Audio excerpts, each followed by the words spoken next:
All right, everybody. Hello. This is Ralph Precious Gorgeous. We'll do it live. That's Show right. where I argue with people. Right here, I've got Luna Landing. I've got Parnhash. I've got Christoph Carr, Christopher Carr, Stonehenge, Parnhash Nikovsky, the leader of Brooklyn Blackland Ownership. We do he's a co-proprietor of Gone Before Us with Melissa, and we do a podcast called We Be in the Hallway. That's my homie that I've known for years. But tonight we're gonna argue. All right. Right now, I don't know which topic Chris wants to start off with, or maybe we'll ask you guys if anybody hops into the chat. So let's just get into it. All right. I saw Ralph, and Go ahead. In real life, Ralph and I get along well. We work together. We support each other. So anyone who sees this, don't get it all twisted. We are homies. Like, this is not contentious. Anything we talking about is because we both cutting out for me a little bit. Can you hear me? Yo. Ralph just dropped off. I guess he left me the platform dolo. It's about to be a problem. Parnhash takeover. Hold on. Let us get this sorted out, and we'll come back to you because I want to make sure we do this properly. Hold on here.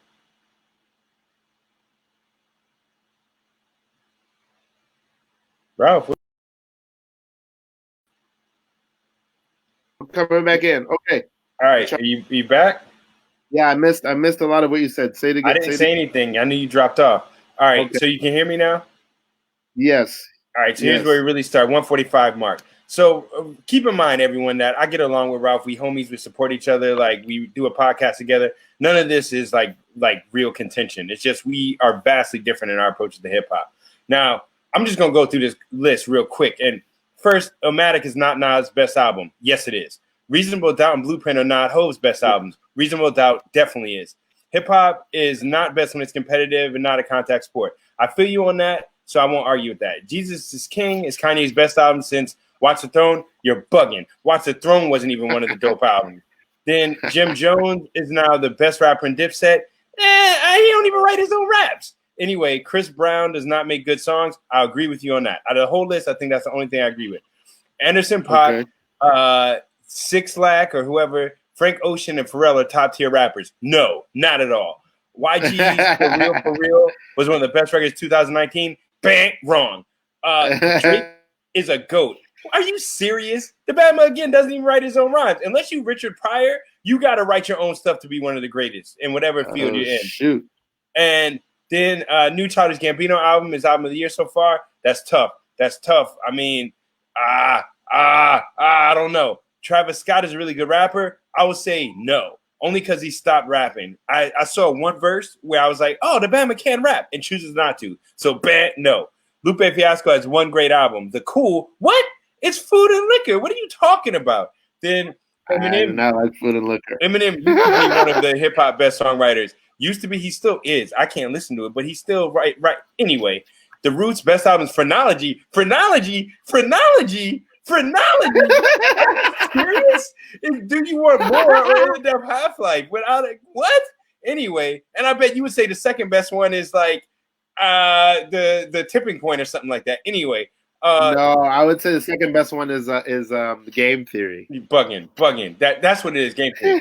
Then Jay-Z's best music video is Picasso Baby. Anyway, To Pimp a Butterfly is the most important hip hop album of the millennium. No, Millennium is 1,000 years. All right, you're saying this Bama had the best album since the beginning of this millennium. Of 1,000 years. All right, then no. Just for you could replace that with the last 20 years. The last 20 years. Okay, all right, we're going to keep moving though. Then To Pimp a Butterfly is a rock and roll album. You just said it was the most important hip hop album of the millennium, and it says rock and roll album. No. Then Tupac was lyrical. That's another one where I'll agree with you on that. People don't give him his credit, but I won't say lyrical. Like when you think of a Scarface being lyrical, I don't know if it's all in the same thing. Wow, Missy Elliott very close together. Okay, I like that song, Smile. Missy Elliott is lyrical. We're going to just say no. That's Fergie lyrical? No. All right. YG is lyrical? No. Mike Dean's the most versatile producer of the last 2 decades. What are you saying? Anyway, Then Mike Dean is the main producer for Scarface, and he's the main producer for Travis Scott. That's why I say that. And it's the same vibes, yo. Like I would even give you Skrillex before I give you Mike Dean, but I'm not going to get into that. What a Time to Be Alive is one of the best collaborations hip hop ever saw. Where are you coming up with this, dog? Like, there have been collaborations where, like, the self-destruction movement, where you had all these rappers together, or when the gang members all came together and decided to, like, you know, stop doing the gang stuff after the riots in LA. But what? The Time to Be Alive? Then Most Def best album is The Ecstatic? Come on. It's like you literally are trying to poke me in the eye with this stuff. It's black on both sides. Then Drake took Joe Budden and Little Brother's Hotline and made a hot song talking about perfecting the singing rap stuff. You're out the window. No, I'm not talking about the singing rap. I'm talking about the confessional diary rap. What? Joe Budden isn't even in the same booth as Little Brother, which is definitely not the same booth as Drake, which is it's fake braggadocio. I've been rich since I was a teenager rap. Anyway, 50, Kanye, and Lil Wayne are the fathers of the last 20 years of hip hop. No, Ja Rule fathered 50 Cent. Kanye was fathered by a whole bunch of indie artists that he doesn't give credit to. And I don't even know. Lil Wayne and all the promethazine. He did a lot to influence, I will say. Lil Wayne did a lot to influence Southern rappers becoming lyrical. Then greatest hip hop film was House Party. Tough. I might say Juice. I might say The Show. I could go some others. I'm not going to really argue The Show. I don't know The Show. Yeah, and Backstage, maybe. Then Drake's most important song is Marvin's Room. I don't even know Drake's songs. Important song. He don't make important songs. He makes disposable songs. Kendrick's most important song is Mortal Man. Again, no, sorry. Good Kid, Mad City is not a top 3 Kendrick album. Has to be. Now, again, I like Section 80 more and Overly Dedicated. Okay, I never heard of Overly Dedicated. I would say Section 8. I like Section 80 definitely better than Good Kid, Mad City. I definitely like To Pimp a Butterfly better than Good Kid, Mad City. I like Damn better than Good Kid, Mad City. I like Untitled Unmastered better than Good Kid, Mad City. I don't think it's a bad album, but I just felt everybody was so crazy over it when it came out, and I was just because I don't know, everybody's just like it tells a story, it's like a movie, and I was just like, okay, I guess it's not. There's nothing wrong with it. There's nothing wrong with it, but there's definitely other Kendrick albums I like better. That's all I'm saying. It's a really great album. I think it's a conundrum of a question in that I don't really like any of his albums. I think Kendrick's one of the best rappers that's been presented to the hip hop culture in the past 10 years for sure. And rap circles around almost anyone you can name. If someone were to be like, yo, put up $1,000 on somebody versus Kendrick Lamar in straightforward rapping, no, I would take Kendrick Lamar over just about everybody. But I'm sick of this fake narrative, like, Good Kid, Mad City, I'm the good guy amongst all the gangsters, and the black culture is so riddled with crime and gang activity and yada, yada. He got tapped when he was like 11 years old to be famous and been hanging out with rich people for I don't know how long. And it doesn't mean that he's not around other things, and it doesn't mean that the people that run his label aren't involved in other things. But I hate this idea of like when Kendrick Lamar won a Pulitzer, part of it was they were like, he is fully expressing the experience of young African Americans. No, he's not. He didn't say shit about my experience. He didn't say shit about the reality of what a lot of us go through that's separate from what these stories are conveying. And then to your last point, Red Hot Chili Peppers, Can't Stop is an all-time great rap song. Impossible. Anthony Kiedis should never be called a rapper. Ever, ever. And I like Red Hot Chili Peppers. He should be called... You would not be called a rapper? Ever. Oh, I mean, he would call himself a rapper. I know. That's how they started. I mean, I know murderers who would say that they're peacemakers in the sense of politicians who are like, I cause peace around the world. No, you were a war criminal. I think that shit is fly. Something the treetop and the bebop can't stop. That shit is. Oh, it's nasty. I like that song. I actually sampled that song. I got and the way I sampled, I was like, this ain't your ordinary rap song. It's about what I did right and did wrong. And I went into it. And so I like the Red Hot Chili Peppers. But so on your list, I don't know which is the most that heats me, but this Anderson .Paak statement is killing me. Okay, I mean, let's go into that one. I like hearing about the ones that we agree on, which unfortunately, because it's unfortunate to me that it's the Chris Brown one because I really don't have anything against Chris Brown. I only say him to make a point that that I don't think he has. I think he makes great pop songs, but I think of all his contemporaries, he has the least music that's going to stand the test of time. I don't think his records will last longer than his own personal fame and celebrity. I just don't think he has any records that will like live forever. Like I feel like Usher has quite a few, who's like kind of the predecessor to Chris Brown. I think Usher has quite a few records that will like You Make Me Wanna. That song is gonna be around for a long time, you know what I mean? But like I don't know what Chris Brown has that's really gonna be like that. I just don't think are the central appeal of his brand, but I like Chris Brown. I like Chris Brown. So that one I can agree with you on. I'm not super into Chris Brown, and I've never really listened or liked his music even before he was beating up women. I wasn't really on it, and I know that people grow and change and have room for making up for their past mistakes. So it's not just like I don't like his music because of things that he got into. I just never did. It's not my style, and I definitely am kind of over the gangster R&B singers, like or even like when he was claiming Blood or Soulja Boy was, and all these folks, and then they start running into issues with gang members. That's just not my cup of tea. Right. And style wise, I'm just not into that style of music. Like I try to listen to some of the new songs. Toussaint was showing me stuff, and the dance moves look so cool in the video, but that's just not me. I'm not on that boat. One of the things maybe I would want to talk to you about is how do you, when you say 50, Kanye, and Lil Wayne are the fathers of the last 20 years of hip hop, do you recognize that 50 stole or took Ja Rule's whole template, clowned Ja Rule out, and then did exactly what Ja Rule was doing? I really have very little problem with people stealing from other people.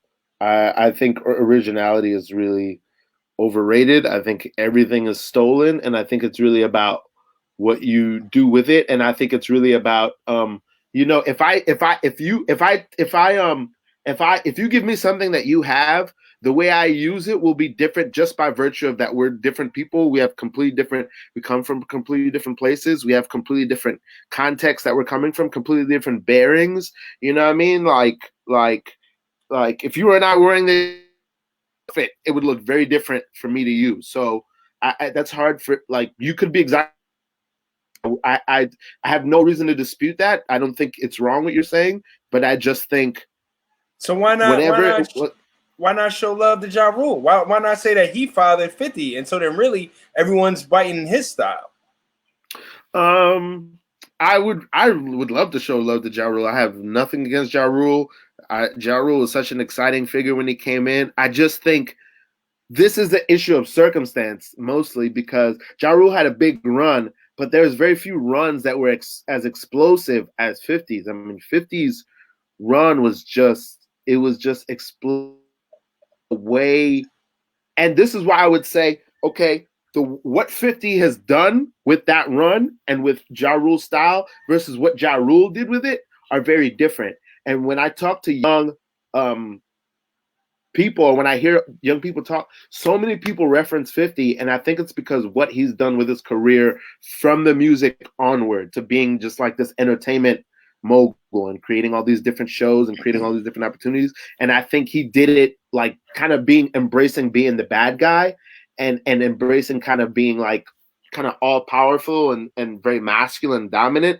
And I think there's a whole strain of hip hop. He didn't create that strain, but he did master a lot of sections of it in terms of persona. And I think a lot of people look up to that. So I think there's three distinct strains of hip hop that exist in the mainstream. There's the people who still do the street rap heavy. There's the people who mix the street rap with kind of like hipster artsy bents. And then there's the people who's just straight artsy. And then those kind of interweave and have all kinds of nuance. But for our era, I think the other eras didn't have those archetypes, weren't as strongly defined. And in our era, they're pretty strongly defined. And you can kind of place everybody into a sort of a groove of each of those. And the three people who represent those, I think, stronger than anybody, from the early 2000s is 50, Wayne, and Kanye. And Wayne, especially because where is the artsy in all that? For Kanye? You think Kanye then fills the artsy?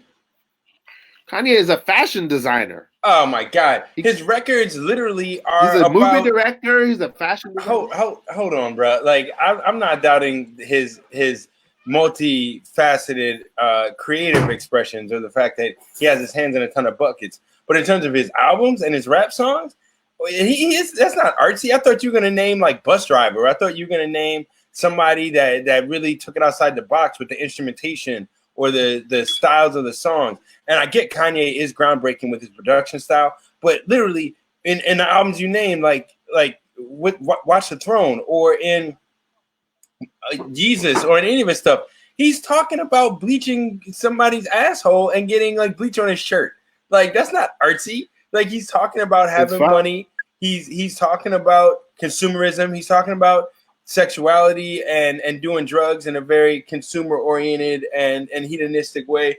I like his early stuff, whether it's College Dropout or Graduation, and I like the sonics of Yeezus, and I definitely thought he was groundbreaking with 808 and Heartbreaks.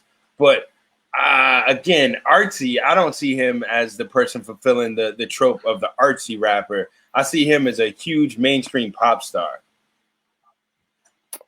Okay, here's how I would put it. There's a good name who are definitely more avant-garde and experimental than Kanye from all different kinds of angles. And I'm not an aficionado on all those, but people like a Bus Driver or a Quell Chris who yelled at me on Twitter the other day, or all these kinds of people. There's definitely plenty of people like that, but I do feel like I talk about this a lot. To me, a lot of being an artist is being a communicator and being able to take a very complex idea and feeling and communicate who are not insiders or who are not. And this is not an ideal. I'm not describing what every artist should do, but it is a skill. I think it's a skill that I always look at from like Martin Luther King, of like being able to take a very complex, or Malcolm X, being able to complex, hard to understand, hard to digest idea, and being able to give it to common or uneducated people, or people who are not insiders in the art form that you do, or who are not super knowledgeable in the art form that you do, be able to explain it to them or communicate to them and not lose any emotional resonance or content. With complete fidelity, like emotionally, and complete that idea to them, being what's the word I'm looking for? Very plain, I guess.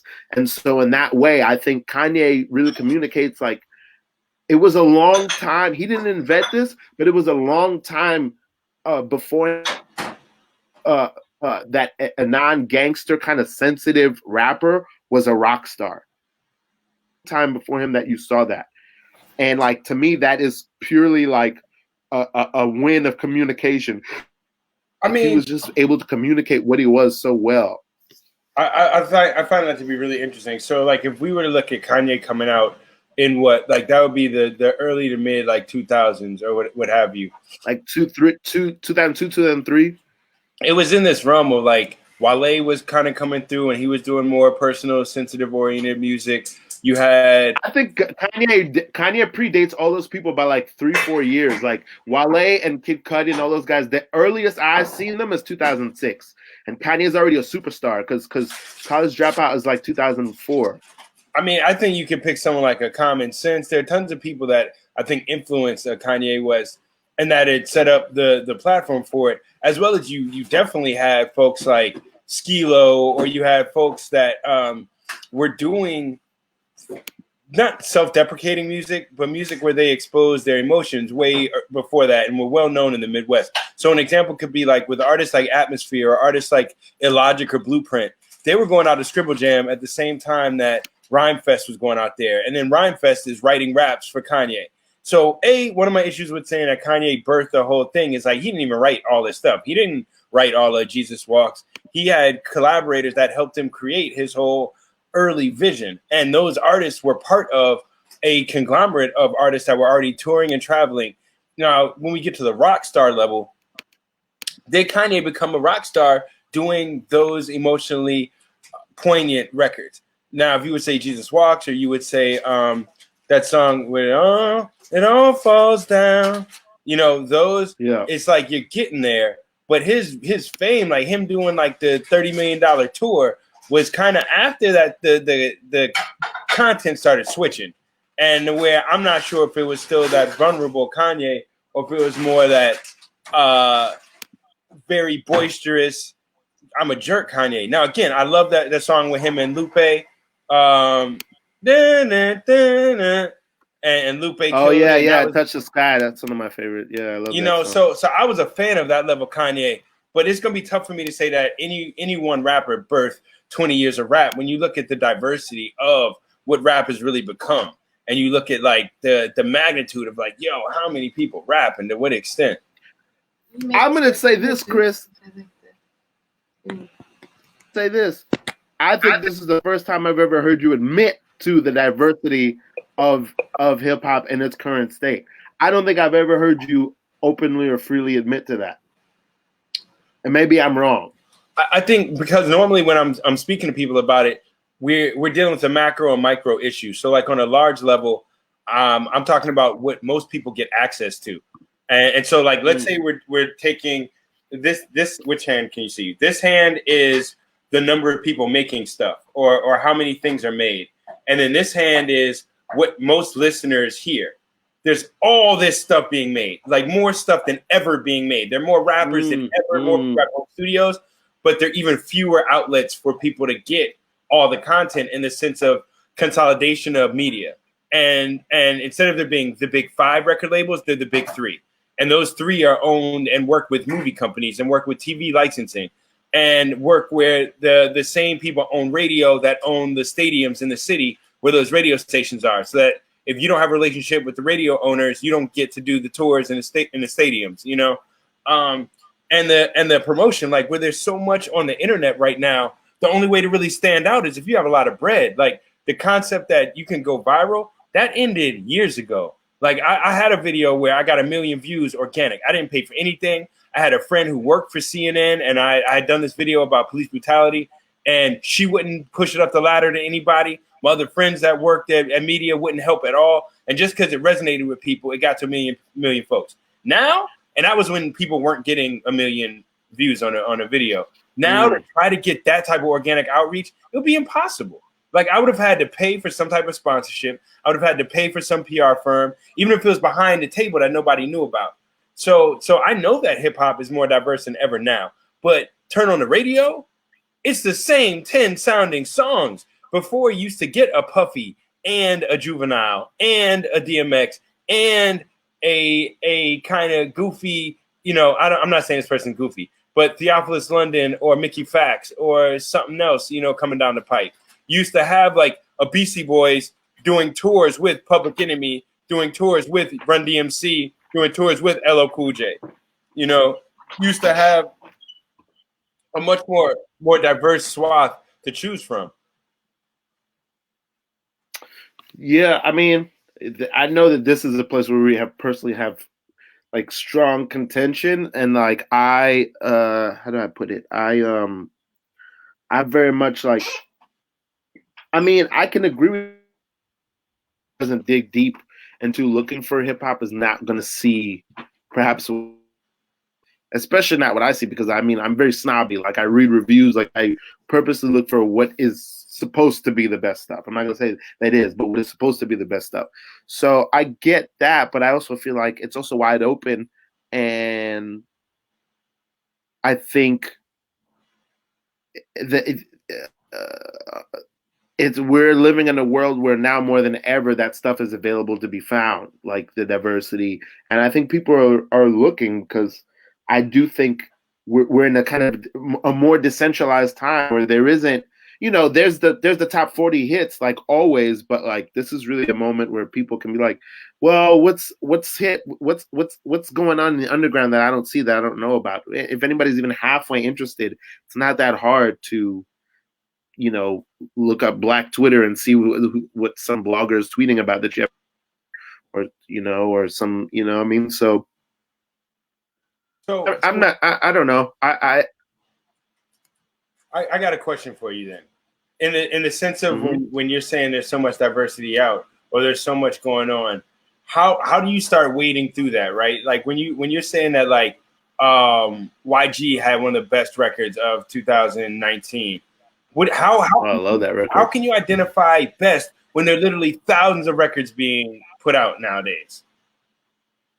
Well, I mean, I'm making allowances for that. There might have been 20 albums that were better that I never heard of. Like, I just accept that.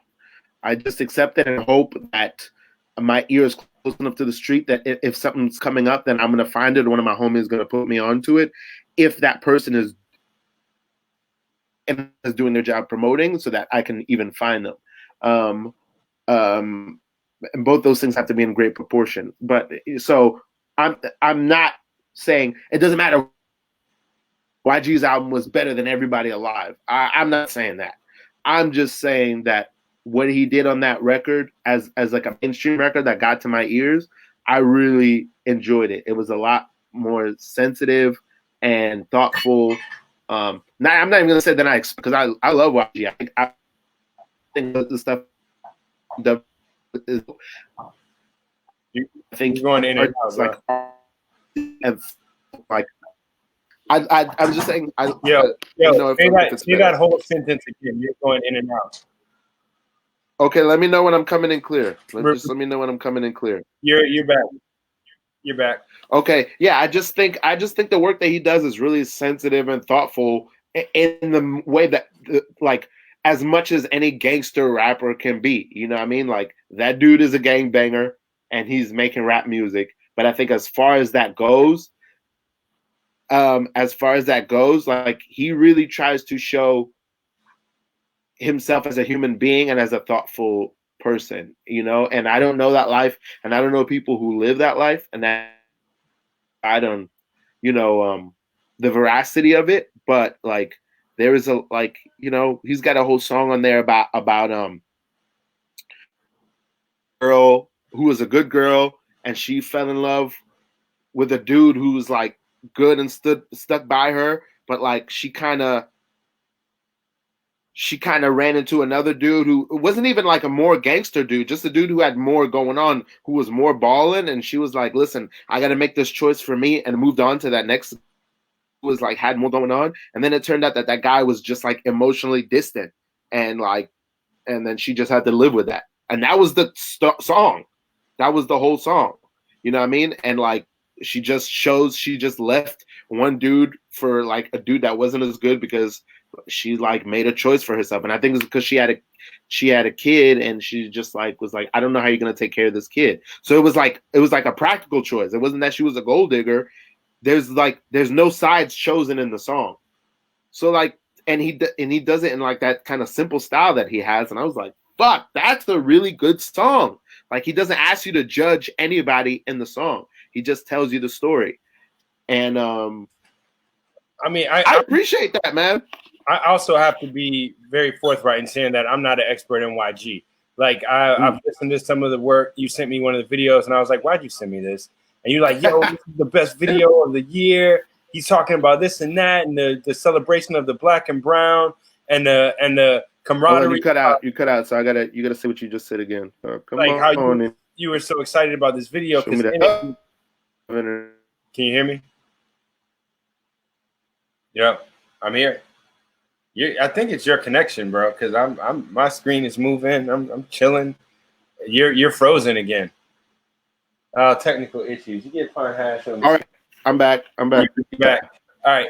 So like you sent me the video, and you were like, it's a celebration of like the solidarity between the black and brown community. Oh, go loco. And I hate this brown, and what that means are people of color versus black. I don't even like all this language, but if we have to, and I saw the video and I was like, oh, awesome. Celebration of gang culture for everybody. And it didn't really excite me. Like, woo, let's all be gangsters. But yeah. He was wearing a full mariachi joint in the video, though, man. For a gangster ass dude, I feel like that's a big thing. I feel like visually that makes a statement. Like, he's wearing a mariachi outfit, dude. This nigga's a gangbanger, man. Is there another word? Oh, tell everyone I said what's up. We got to get Ralph excited. You know, you can't. You know, if you start yelling, it's just out of love. But Ralph, can you hear me? Is he gone again? He keeps going in and out. Now, You my said- question one more is, time. I'm just saying that, like, Oh no. I'm here. Can you hear me? Yeah, I think you're going in and out, man, because my signal is strong. I'm good here. I'm still here. I could be giving a sermon on. Yeah, I could be giving a sermon on the mount, and my connection is clear right now. They come down to golden tablets. Okay. Let's make this. Give me this last point, and then I got a dip. But tell me what you said about YG, about the mariachi suit. Oh no, that was more your thing. I man, what I did want to ask you though, but before you dip, was hold on. There was one last thing. Oh, we said hip hop. I just want to say before we go, I have an album coming out on Easter Sunday. It's called Trip. I'm promoting it to argue with Chris Carr. I'm promoting my album. It's all Teddy Riley beat tape album, whatever it is, called Trip. It's coming out on my website, preciousgorgeousralph.com. Please listen to it. I'm very proud of it for all my everybody in their quarantines. But yes, last. All right. So last point. Just give me thumbs up or thumbs down on this, because I'm not going to argue about whether or not House Party was the best hip hop film ever. I just want to know your take.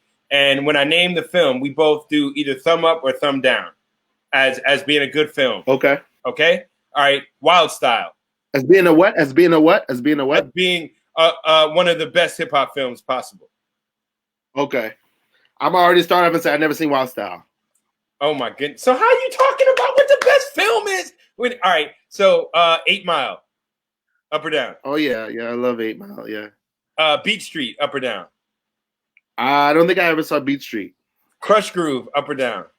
I don't think I ever saw Crush Groove. I'm gonna give you the thumbs up out of respect. What? Hustle and Flow. Hustle and Flow I've seen. I love Hustle and Flow. Yeah. Straight Outta Compton. Oh, I love Straight Outta Compton. Oh, what? I mean, I was watching it with this like 50-something-year-old or 60-year-old like white lady who's an artist and photographer who I respect and who helped mentor me, and I fucks with her heavy. But she was so enthralled by this movie. It was like, oh my God, this Dr. Dre is such an amazing person. He took himself. Right. And I'm like, oh yeah, they left out the like beat up D Barnes part, and they left out the yada yada part, and they made him seem like such a family guy. But again, that's what happens when the who has. It's helpful for me. Like shit like that is really helpful.